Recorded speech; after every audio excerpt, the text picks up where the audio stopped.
Assalamualaikum warahmatullahi wabarakatuh. Saya Irma Niawati dengan NIM 934200820 akan mempresentasikan mengenai kaidah fikih kedua, yakni al-yaqinu la yuzalu bisyak, yang artinya keyakinan tidak bisa dihilangkan dengan adanya sebuah keraguan.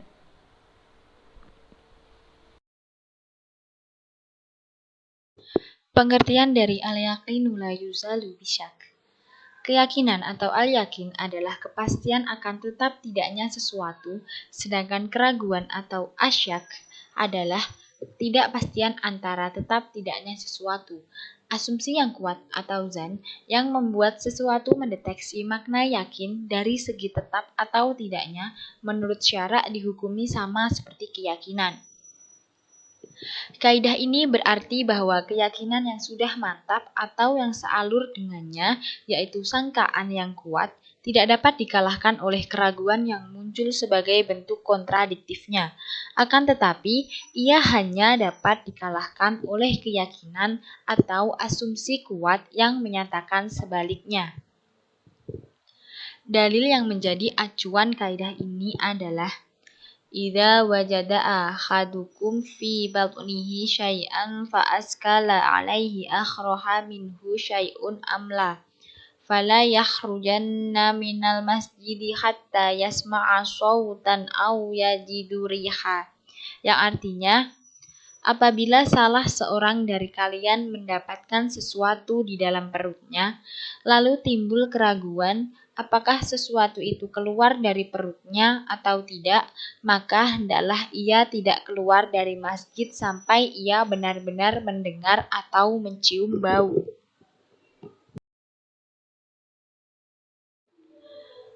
Pengertian al-yaqinu la yuzalu bisyak secara lebih rinci yakni al-yaqin menurut kebahasaan berarti pengetahuan dan tidak ada keraguan di dalamnya. Sedangkan asyak bisa diartikan sesuatu yang membingungkan. Menurut istilah dari beberapa tokoh, yakni pertama, menurut Imam Al-Jurnani, al-yaqin adalah meyakini sesuatu bahwasanya A dengan berkeyakinan bahwa tidak mungkin ada kecuali dengan A cocok dengan realita yang ada, tanpa ada kemungkinan untuk menghilangkannya. Yang kedua, Imam Abu Al-Baqa, al-yakin adalah pengetahuan yang bersifat tetap dan pasti dan dibenarkan oleh hati dengan menyebutkan sebab-sebab tertentu dan tidak menerima sesuatu yang tidak bersifat pasti.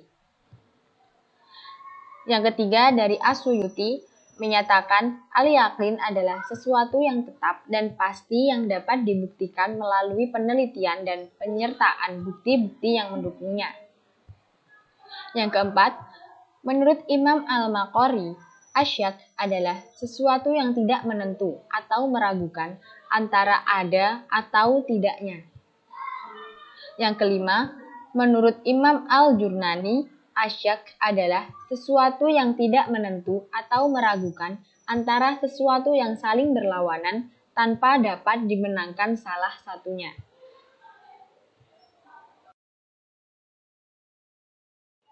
Untuk bisa memahami kaidah ini, terlebih dahulu haruslah mengetahui bahwa tingkat daya hati dalam menangkap sesuatu selalu berbeda-beda, yakni yang pertama, al-yakin. Secara bahasa berarti mengetahui dan hilangnya keraguan. Al-yakin merupakan kebalikan dari asyak. Bisa disimpulkan bahwa al-yakin adalah bentuk penetapan dan penenangan atas sesuatu yang sekiranya tidak tersisa lagi keraguan. Keyakinan yang ada tidak bisa dihilangkan oleh keraguan yang baru datang. Dan keyakinan semacam ini tidak bisa hilang kecuali dengan keyakinan yang sederajat. Yang kedua, ghalabatuz zan. Ghalabatuz zan bisa digambarkan ketika seseorang dihadapkan pada dua kemungkinan. Ia menduga salah satunya lebih unggul dan hatinya lebih condong untuk membuang salah satu lainnya yang lemah. Maka yang lebih unggul inilah yang disebut dengan ghalabatuz zan. Yang ketiga adalah zan. Menurut para ahli fikih, jika salah satu dari dua kemungkinan itu lebih kuat dan bisa mengungguli yang lain, namun hati enggan mengambil yang kuat dan enggan juga membuang lainnya yang lemah, maka inilah yang disebut dengan zan. Sedangkan jika hati berpegang pada salah satunya dan membuang yang lain, maka disebut dengan ghalabatu zan. Yang keempat adalah asyak. Secara bahasa, asyak artinya ragu atau bingung. Secara terminologi, asyak adalah setara antara dua perkara, yaitu berhenti atau tidak bisa menentukan di antara dua perkara, dan hati tidak condong pada salah satunya. Sementara Al-Razi menjelaskan, ragu di antara dua perkara, jika keduanya seimbang, maka disebut asyak. Jika tidak seimbang, maka yang lebih unggul disebut zan dan yang lemah disebut salah duga atau al-wahn. Contoh dalil dari kaidah ini adalah idza syakka ahadukum fi sholatihi falam yadri kam shalla salasan am arba'an falyadrah. Syakka wal yabni ala mastayqana. Yang artinya, apabila salah seorang di antara kamu ragu dalam mengerjakan sholat, tidak tahu berapa rakaat yang telah dikerjakan, 3 atau 4 rakaat, maka buanglah keraguan-raguan itu dan berpeganglah pada apa yang diyakini, yakni yang paling sedikit. Menurut hadis riwayat Tirmizi.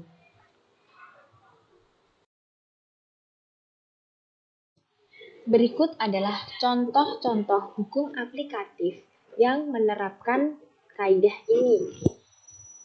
Yang pertama yakni apabila seorang menghilang dalam jangka waktu yang lama dan tidak diketahui apakah ia masih hidup atau sudah mati, maka ahli waris tidak boleh membagi harta peninggalannya sebelum adanya kepastian mengenai kematiannya atau adanya keputusan hakim atau pengadilan mengenai kematiannya berdasarkan asumsi kuat bahwa orang tersebut telah meninggal dunia, disertai dengan bukti-bukti yang kuat yang mendukung asumsi tersebut dan menetapkannya sebagai sebuah keyakinan.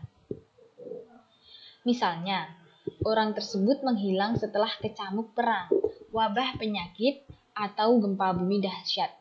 Hal itu dikarenakan status hidup orang tersebut sebelum menghilang merupakan sesuatu yang tak terbantahkan dengan segala keyakinan, dan baru ketika ia menghilang, muncullah keraguan akan status kehidupannya. Maka di sini keraguan muncul belakangan tidak dapat menggugurkan hukum keyakinan.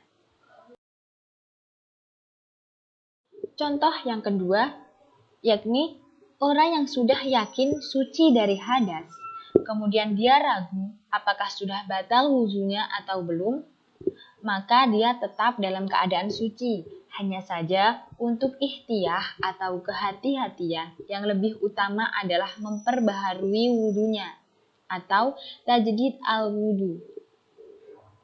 Contoh yang ketiga, jika seorang istri mengaku belum diberi nafkah untuk beberapa waktu, maka dianggap benar adalah kata si istri. Karena yang meyakinkan adanya tanggung jawab suami terhadap istrinya untuk memberi nafkah adalah sang istri, kecuali apabila si suami mempunyai bukti-bukti yang meyakinkan pula. Contoh selanjutnya, yakni contoh keempat, dalam kasus fikih siasah tentang pemilihan kepala daerah, Komisi Pemilihan Umum Daerah atau KPUD menyatakan bahwa kelompok A yang menang dan kelompok B yang kalah. Kemudian kelompok B mengajukan gugatan bahwa seharusnya kelompok A lah yang kalah dan kelompok B lah yang menang.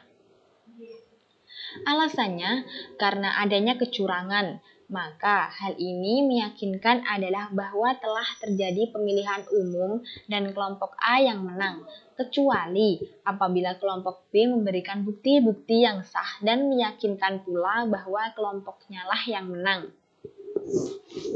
Contoh lain dalam fikih jinayah, apabila seseorang menyangka kepada orang lain melakukan kejahatan, maka sangkaan tersebut tidak dapat diterima, kecuali ada bukti yang sah dan meyakinkan bahwa orang tersebut telah melakukan kejahatan. Kesimpulannya, kaidah ini sama dengan asas praduga tak bersalah atau presumption of innocence dalam hukum barat. Selain itu, secara moral, seorang muslim harus memiliki sifat husnuzon atau berprasangka baik sebelum ada bukti yang meyakinkan bahwa dia tidak baik.